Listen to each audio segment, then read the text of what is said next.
Vamos lá então. Como tudo começou?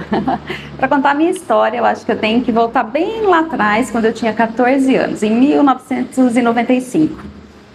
Eu comecei a me apaixonar pelos bolos, eu tinha mais ou menos essa idade, 14 anos.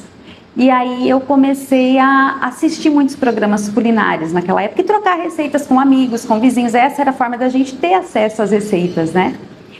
E quando eu fui para a cozinha para poder reproduzir os bolos, foi uma grande frustração para mim, porque os meus bolos ficavam muito ruins, eles não cresciam, a massa ficava pesada, não tinha um sabor, não tinha um aspecto bonito. E eu me lembro até hoje que a minha mãe dizia: pelo amor de Deus, não vai para a cozinha não, você acaba com os ingredientes daqui de casa e seus bolos ficam muito ruins. E isso serviu para mim de motivação. Eu disse: não, agora é uma questão de honra eu conseguir fazer um bolo bom. Naquela época a gente não tinha acesso à informação, há 28 anos atrás, né? E eu descobri que as empresas do ramo alimentício, a Nestlé, a Mococa, a Açúcar União, eu escrevia para todas. Elas forneciam livrinhos de receitas. Então, muitas vezes eu ia até o supermercado, comprava aquele produto para pegar o endereço, para poder enviar cartinha, gente. Eu enviava as cartinhas pedindo as receitas e a maior alegria da minha vida era quando o carteiro chegava com as receitas. Eu ficava maravilhada, eu ficava encantada. Foi ali o primeiro contato que eu tive, né, com muitos ingredientes que eu não conhecia, com muitas receitas que eu nunca tinha visto na vida. E às vezes eu me perguntava: será que algum dia eu vou poder reproduzir tudo isso? Porque eram coisas lindas e muito diferentes para a minha realidade. E eu tenho esses livros até hoje, guardo eles com muito carinho, eles me ajudaram muito. E eu comecei a buscar informação a partir dali, né? Naquela época não tinha internet, então era a forma que a gente tinha de poder buscar a informação e aprender. Passou-se o tempo, eu fui morar com a minha avó, a gente morava no sítio quando eu era criança, né? Eu fui morar com a minha avó. E a minha avó ganhou uma batedeira planetária. Gente, eu fiquei enlouquecida com a batedeira. Eu confesso que ela não ligou muito, porque não era muito a onda dela, mas pra mim, foi assim, né, o presente dos sonhos.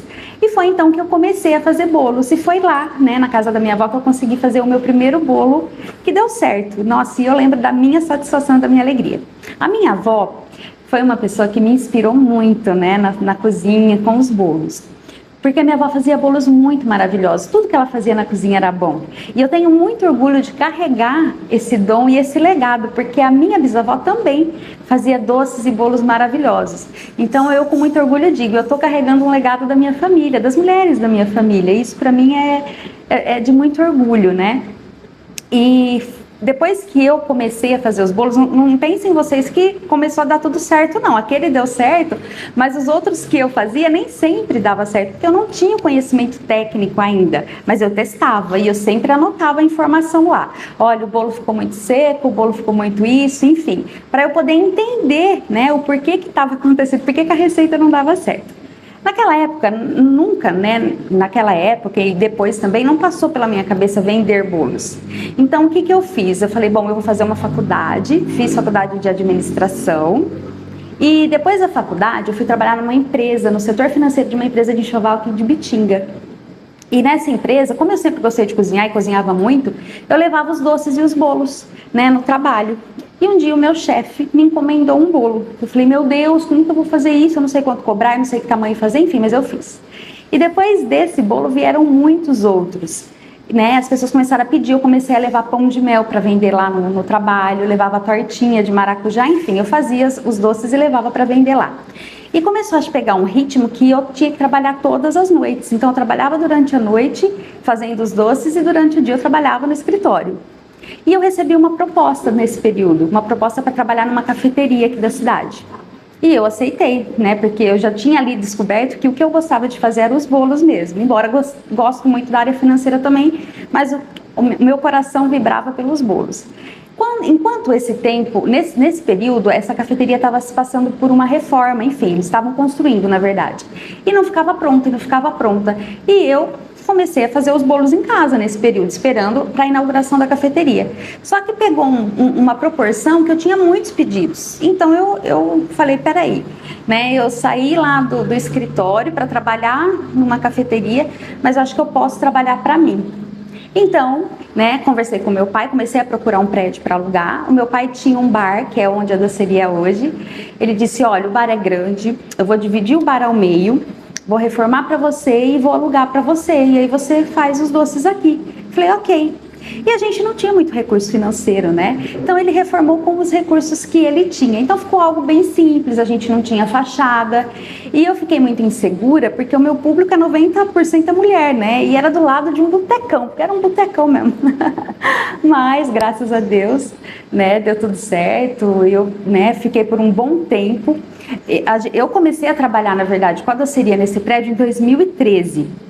Que foi quando tudo se iniciou mesmo como empresa, como doceria, né?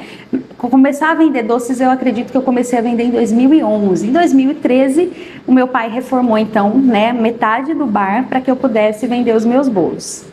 Em 2019, o meu pai faleceu, né? Foi uma perda muito rápida, foi algo assim, né, que meio que desestabilizou a gente, né? E aí eu tive que tomar uma decisão, né? Eu falei, bom, agora eu preciso ver o que eu vou fazer. E eu tomei a decisão de tomar todo o prédio como doceria, né? Onde era o bar se transformou em doceria também. Então, comecei a fazer uma reforma. E no período dessa reforma veio o Covid. E eu fiquei assim, foi acho que tenho certeza que foi a fase mais difícil da minha vida até hoje. Por quê? A gente estava sofrendo com a perda do meu pai, a gente começou um processo de investimento, aí veio o Covid, eu fiquei com medo de não conseguir pagar, porque eu falei, agora a doceria vai ficar fechada, eu não vou conseguir pagar esse investimento. Eu e minha mãe pegamos o Covid, né, a gente ficou um pouco mal. Então foi um período assim de muita provação mesmo, de muita incerteza, de muito medo, né, mas deu tudo certo. A gente conseguiu pagar o investimento, a gente se recuperou do Covid, enfim. E depois disso, a gente trabalhou, né, nesse prédio por muito tempo. Eu não consegui terminar a reforma por conta do Covid, eu fiquei com medo, né, de investir mais. Então, não ficou também uma fachada legal, enfim. Agora faz mais ou menos 5 meses que a loja passou por uma nova reforma, então agora ficou do jeito que eu gostaria, né? Ficou bem bonita, ficou bem aconchegante, né? Do jeito que meus clientes merecem. E o que eu quero dizer com tudo isso, né? O que eu quero dizer é que tudo começou como um hobby, era algo que eu não acreditava, eu acho que as pessoas também não acreditavam, porque muitas vezes eu via no olhar das pessoas o seguinte, vai dar certo, mas não era isso que eu sentia, porque elas também não acreditavam que ia dar certo. Eu sempre acreditei, mas eu ia com muito medo, e fui com medo mesmo, mas eu sentia que as pessoas não acreditavam nisso. Eu tive que buscar muita informação, né? Eu fiz muitos cursos, eu fiz cursos em São Paulo, eu fiz cursos no Senai e eu testei muito. Testei mesmo, sabe? Teve receitas de fazer 12 vezes, porque não ficava bom. E aquela coisa de investigação, né? Olha, esse bolo não ficou bom por isso, diminui a farinha, aumenta o leite, enfim. E por muito tempo, eu acho que eu fui assim, um pouquinho egoísta, né? Eu não compartilhei esse meu conhecimento com ninguém, né? E hoje eu vejo que muitas pessoas talvez possam estar passando por aquelas fases que eu passei lá atrás, de incertezas, de medo, buscando informação, querendo às vezes sair da CLT para poder investir no seu sonho, né, no seu próprio negócio, tendo dificuldade de fazer bem aquilo que você ama, porque era uma dificuldade para mim fazer bem os bolos, e eu amava os bolos, né? Então, o que eu quero dizer com isso? Eu quero dizer que valeu muito a pena toda essa história. Eu acho que tudo que eu passei me tornou na pessoa que eu sou hoje, na empresa que nós somos hoje, uma empresa de sucesso, desde 2013 no mercado. E eu quero poder contribuir com você através de todo esse conhecimento, através de toda essa bagagem, de toda essa experiência, né? Se eu puder abreviar para você, se eu puder te ajudar a não errar, te ajudar a chegar mais rápido ao sucesso, é isso que eu quero agora. Eu quero transbordar, né? Eu quero ser um mar que flui, um rio que flui e levar para você o que eu sei, o meu conhecimento e a minha experiência. Então, esse vídeo é para contar a minha história, mas também é para dizer assim, ó, pode contar comigo, tá bom?